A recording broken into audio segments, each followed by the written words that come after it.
Hey guys, welcome to Cape and Cowl Cafe. I'm Nemo, and today we are going to be reacting to your Batman hot takes, but this time I am joined by my dad. Say hi, Dad. Hi, Dad. Oh, brother, this guy stinks! If you guys enjoyed the video at any point today, I'd really appreciate it if you hit that like and subscribe button, but let's hop right in. Alright, first take of the day. HL1 says, my hot take is that it's possible for Batman to beat Spider-Man without prep time. Yeah, that's not happening. I'm gonna have to disagree with this one, mostly just because Spider-Man's sheer raw power is gonna be way too much for Batman to handle, especially without prep time. So the spider sense, Batman's not really gonna be able to touch him. The webbing is just too unpredictable, and also this webbing can restrain the Hulk. How is Batman gonna deal with this? Also, I think a lot of Batman's skills have to do with kind of close contact, all of his fighting styles. He's not gonna lay a hand on Spider-Man with that spider sense. Exactly. Spider-Man's just way too fast and too strong. All right, next up, Fragmented Wisp says, a Batman Year Zero series in the DCU where they show every kind of training Batman had in the past would be a really cool idea. Nolan made everyone think that Bruce only had Ra's when he had a lot of training without him. Totally agree with this one. I mean, it's not just about, what Ra's taught him. It's not just about one or two kind of individual training styles. He learned a lot over several years, and that is why he's Batman. He didn't just learn from Alfred either. He didn't just pick up a book and learn these things. He went to masters of different fighting styles and learned them, and I think that evolution, that journey, they've only scratched the surface. Totally agree. And Batman didn't just train with martial arts. He also went to multiple universities, got multiple doctorates. He mastered chemistry, forensic science. He also went to escape artists like Satara, and he learned just really niche stuff like that. Batman wanted to become the master at everything, and he did in only just a few years. And most interpretations of Batman really just show us, oh yeah, he went to ninja school for a few months, and that's completely underselling the amount of training that he went through. I don't doubt that he could learn a lot of things in a short amount of time. It'd be interesting how they pack that much in to a few years. Yeah. Honestly, it seems a little unrealistic, but for him to gain the knowledge and the skill sets that he has, that would take some serious time and training. Yeah, they could do an HBO series where an episode is, I don't know, a different skill that Bruce is mastering. One episode starts with him at a university learning all the academic stuff. Another one is him being in prisons, learning how the criminal underworld works. Another episode is him with Ra's or something. They could really kind of stretch it out and make a Bruce Wayne show before they do Batman. Oh, that would be fire. All right, next up, Nate Films 2002 says, I got a hot take that I know I will get murdered for, but I strongly feel that Bruce Wayne is the mask for Batman, and because of that, any interpretation that characterizes Bruce too closely to Batman, looking at you, Battinson, feels lazy to me.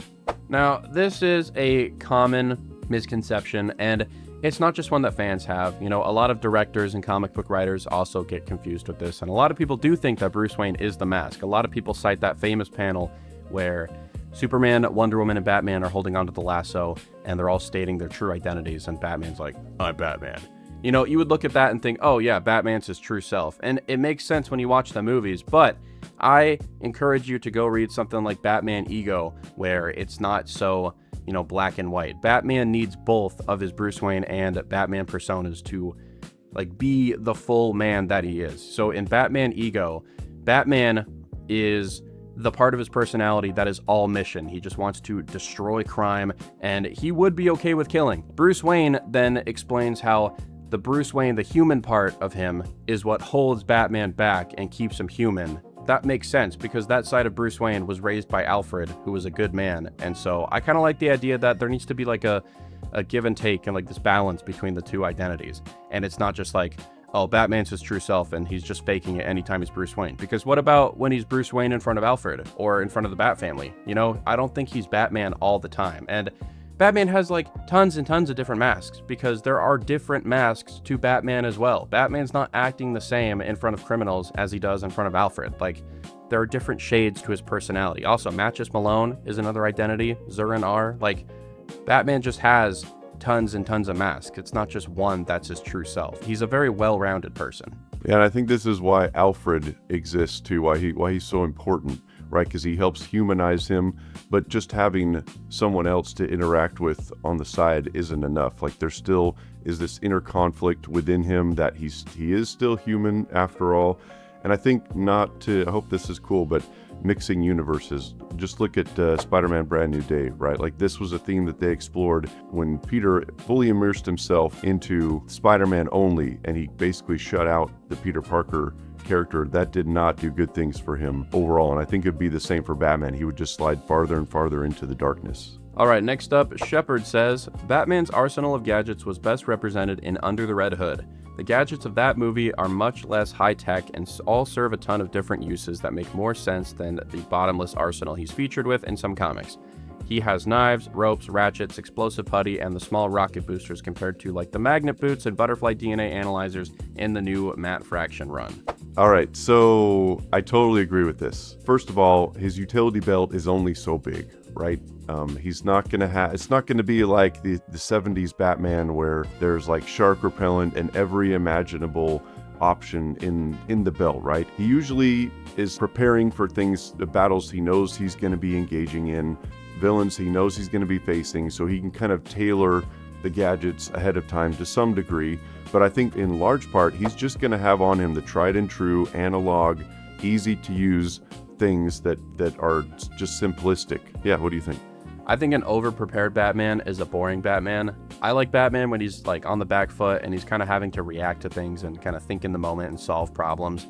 And I don't really like it when he's just like Iron Man in a black suit. You know, I think it's cool when Batman has gadgets kind of hidden all over the suit, like lockpicks and stuff in his gloves, but he should not be having like lasers and like the crime scene reconstruction thing from the Arkham series. I think that's a bit much, and it kind of makes it look like Batman is relying too much on tech.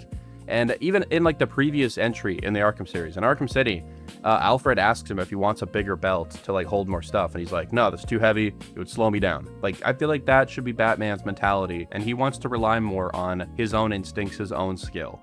Yeah, the scanner vision, like from the video games and stuff, you know, it makes sense in the games, I guess, but I feel like that's a crutch, and it just takes away from his detective skills because the scanner tech just makes things too easy. Exactly. So instead of having like a tool that instantly scans everything in a room, I would rather Batman be searching manually for clues, and he's like lifting furniture, he's got a flashlight or like a blacklight or something. Like, he doesn't need to just be like, boom, press a button, yep, everything's scanned, I know who did it. Like, it's got to be a little more work than that. M1BL4N says, I hate relatability. I don't want all my characters to be relatable. I want to see new stuff, things that shock me, not myself and everything. Making everything relatable is a vacuum of creativity. Might as well write an autobiography or put a mirror in every comic or book. Yes, and this might be hard for some of you guys to hear, but you're not Batman, all right? Like, you're just not him. You're not that guy. You're not that guy, pal. Trust me. You're not that guy. Batman is a very distinct character, and like he's a human being, and human beings have flaws. They make mistakes. They're not perfect. And so it's kind of frustrating when people want Batman to be this perfect self-insert fan fiction character where they can see themselves making every right choice, beating every character, winning every fight. It's just not realistic. And I think that this whole relatability thing has gone too far, specifically with characters like Spider-Man. And everyone always talks about how he has to be relatable, he has to be broke, he has to have a terrible love life. And it's gotten to the point where we can never see the dude, you know, out of high school, because apparently high school, you know, Spider-Man is the most relatable, and we never get to explore any more cool stories with him because of that. So yeah, totally agree with this one. I also think that just what he said, you know, characters are flawed. They don't need to be relatable all the time, or else there wouldn't be drama. There wouldn't be an attraction to follow these stories. I think they would just be too clean cut and too easy, and they would be too predictable as well. Exactly. And to, you know, say that everything has to be relatable implies that everyone goes through the same experiences, which just isn't true. We're all different. And I think that's what makes each of these characters unique. All right, next up, Call Me Jacob says, my biggest hot take is that I think animation is a better medium for comic books over live action. The animated shows and movies just have more charm and are better depictions of the source material. Also, I'm kind of getting tired of superhero movies. We're agreeing with most of these takes. So I think the animation is better because there's an allowance for more fantastical elements, right? Like if you just translate things to real world, it's really hard to match what your brain can come up with and what the comics can do.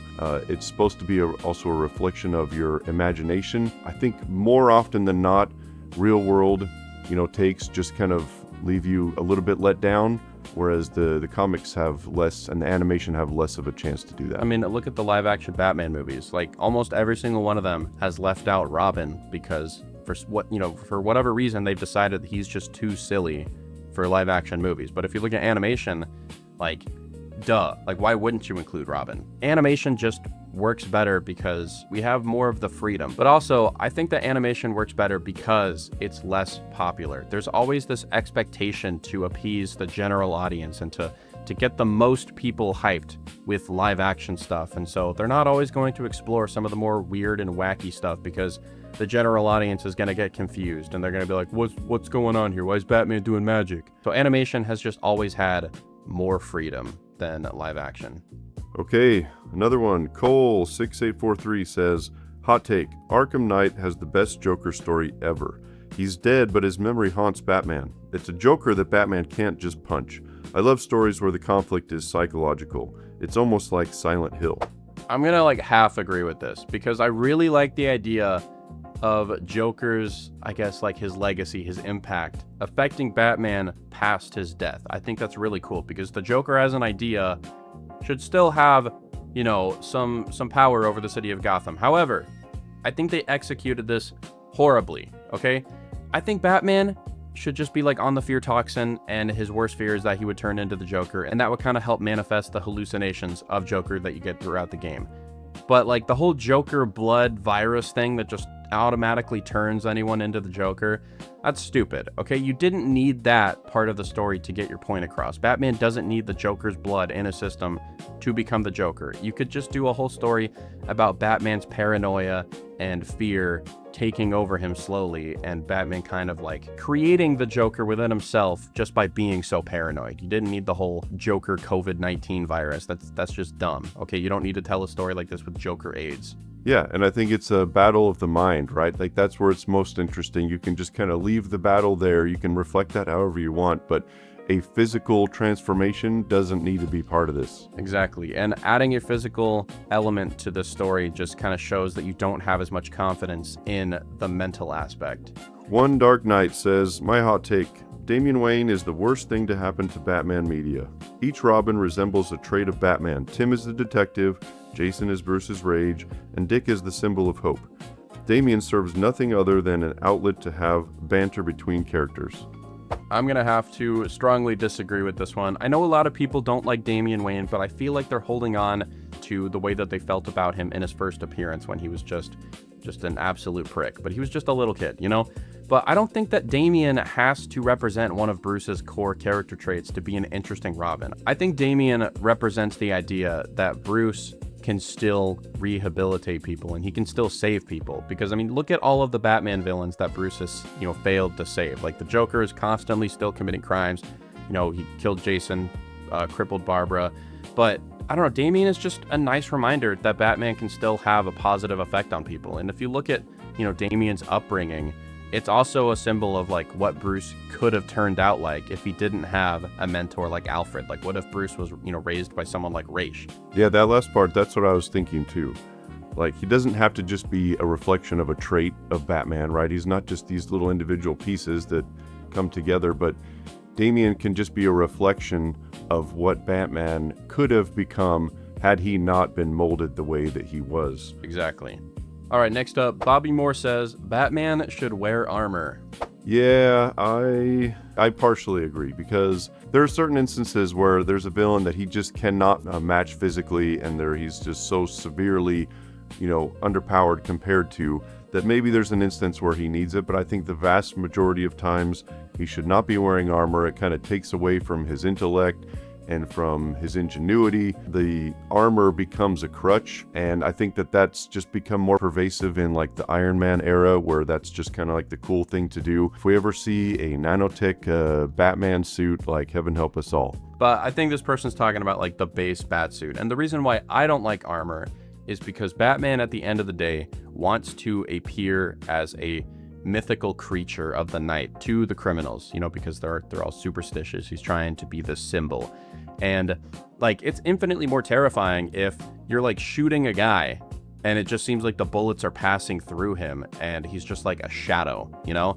Like if the bullets are ricocheting off of like a giant chest plate, that's not as scary. You're like, oh, that's like a dude wearing armor. But if you look at Batman Year One, the way Detective Flash describes Batman after their first encounter, he's like, he had wings 30 feet across and the bullets went right through him and he had claws in his hands. And like, if it was just a dude in an Iron Man suit, he wouldn't be that terrified and he wouldn't be like convinced that Batman was like some kind of cryptid, you know?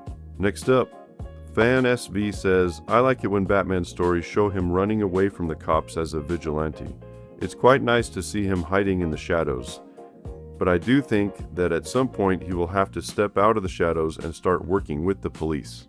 Now, I kind of half agree because I like both. I like to have my cake and eat it too. I like it when Batman is a, you know, criminal vigilante on the run from the police, kind of like in Arkham Origins or in Batman Year One. But I also really like his relationship with, you know, Commissioner Gordon. And so I feel like it's just best to have both. And I know that there's a lot of people out there who would claim that Batman working with the police is like something like propaganda. And I totally understand that. However, life isn't so black and white, you know, like there are going to be good cops. There are definitely bad cops, but it's just disingenuous to act like it has to be one or the other. There are going to be both. That's just how life works. And I think it's interesting if, you know, Batman and James Gordon have this more like secret partnership and the rest of the cops hate him, kind of like in The Batman 2022. And it's just more interesting, you know? I don't mind when there's like an ebb and flow over time with this dynamic. I mean, there's no way around the fact that he is a vigilante, right? I mean, he's not necessarily operating inside of the law. So what I think works best is that he's kind of working secretly, whispering in Gordon's ear. You know, he's kind of that ace in the hole for Commissioner Gordon, who's helping from the shadows, though. It's not necessarily like this open partnership. I think that dynamic works really good. Yeah, and I think if you're going to have Batman work with the police, it should be over a long period of time, because the whole reason that Batman exists is because Gotham is so insanely corrupt that you can't just insert yourself into a position of power in one of the systems. Like Batman just couldn't become mayor or commissioner because he would just be assassinated or removed or bought off. Batman exists because he is an uncorruptible symbol that can't be killed or assassinated. And so the cops in Batman's like first few years of crime fighting are incredibly corrupt. And so I think Batman would be at odds with them. And if you're going to do a whole story with Batman working with the police, it would have to be many years into his career, like after he's already joined the Justice League and stuff, after he's already had an effect on Gotham and kind of helped clean up the police department and the streets. All right, next up, Star says, Batman being muscular does not matter nearly as much as Superman being muscular.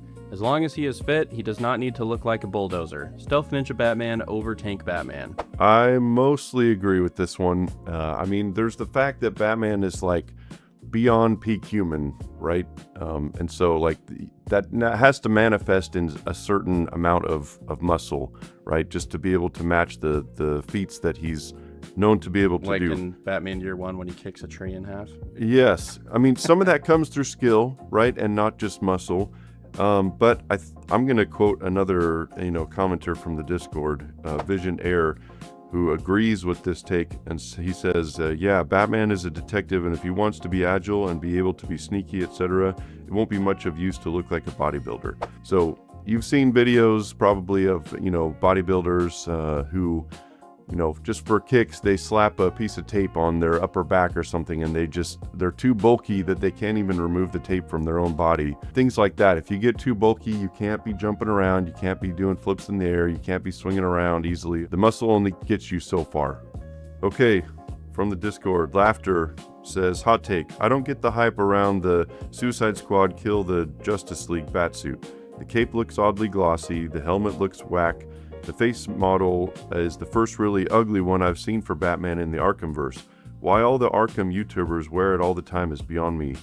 I like this suit. I think it is a slightly better version of the Arkham Knight Batsuit. There are a few things that I don't like about it. One of them would have to be the cape. I like it when Batman's cape wraps around his shoulders, and I know it doesn't necessarily do that, you know, in Batman Arkham Knight, but the cape on this suit looks really thin, and it also reminds me of the Gotham Knights Batsuit, where like the cape just does not have any coverage over his back, and it's just like, it's like he's wearing like a really thin kind of like a banquet hall tablecloth, like just down his back. It's kind of distracting. But as far as the face model goes, this Bruce Wayne is way better looking than Arkham Knight. In Arkham Knight, he is so ugly.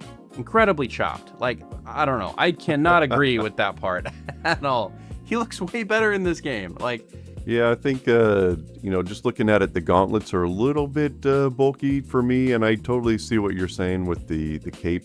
I mean, that's such a big part of his persona that it's hard to do enough with the cape when it's so flimsy and thin like that, I guess. I will say this. The suit is too gray. There's not enough contrast between the black and the gray sections, and Arkham Knight did do that part of the suit better.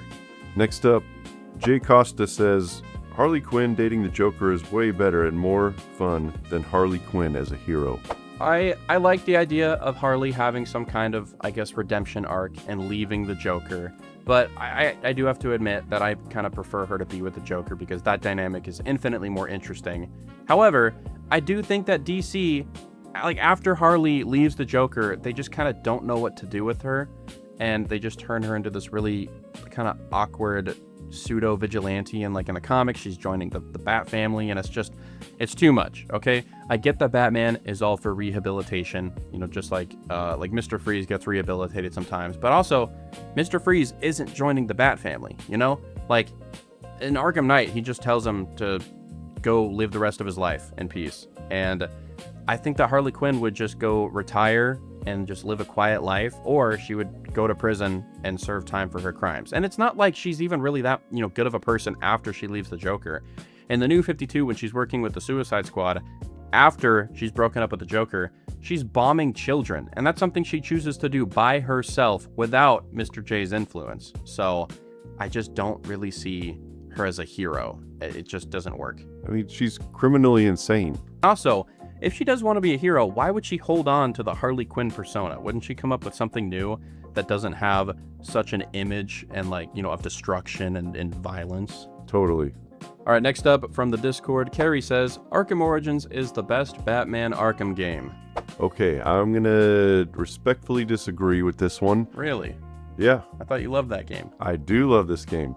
So it depends on what you're looking for and what you characterize as the best game. So if you're talking about gameplay, I think Arkham Knight is the best one. Mm-hmm. It's the most fluid. I think it's the most permissive when you're just, you know, going across the landscape. It does have its flaws, obviously, but if you're looking for best like storyline, Arkham Origins is the best. But if you're just, you know, sitting down to, you know, play one of the Arkham games just for fun to kill time, because a lot of us have already played them multiple times, I'm going to Arkham Knight just because of the gameplay itself. But first time play round, I definitely think the Arkham Origins was better, but it doesn't bring me back every time, if you know what I mean. And one of the reasons I like Origins, I know I'm kind of mixing my story here, is that I think the detective element in Origins was better than in Arkham Knight. Yeah. Do you agree with that? Yeah. I think that the story is better in Arkham Origins because they do the whole Batman and the Joker relationship the best. It's all about the origin of their relationship, and you get to see the exact moment when the Joker becomes infatuated with Batman and he becomes obsessed. It's when Batman saves his life when they're falling from the hotel, and when they land, Joker looks at him and he says, why would you do that? Like, I've been trying to kill you this whole night and you just saved my life.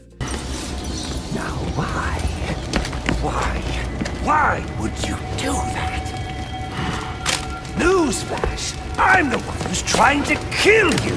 Yeah, and maybe this is just my own hot take, so don't come at me. But I like the portrayal of the Joker better in Origins than I do the rest of it. With Troy Baker? I mean, no hate on Mark Hamill. I think he's great, but I really liked the portrayal in Origins. Not just the dynamic with him and Batman, but just, you know, how he portrayed him. I think there can be a bit of oversaturation with Mark Hamill's Joker because he's always the go-to. So it's just kind of refreshing to see someone else every once in a while. That's a good way to put it. Yeah. All right, another one from Fragmented Wasp. Batman's not suited for being a leader. He acts too much as a boss for that. He's smart, but he shouldn't be the face of any team, just the brains.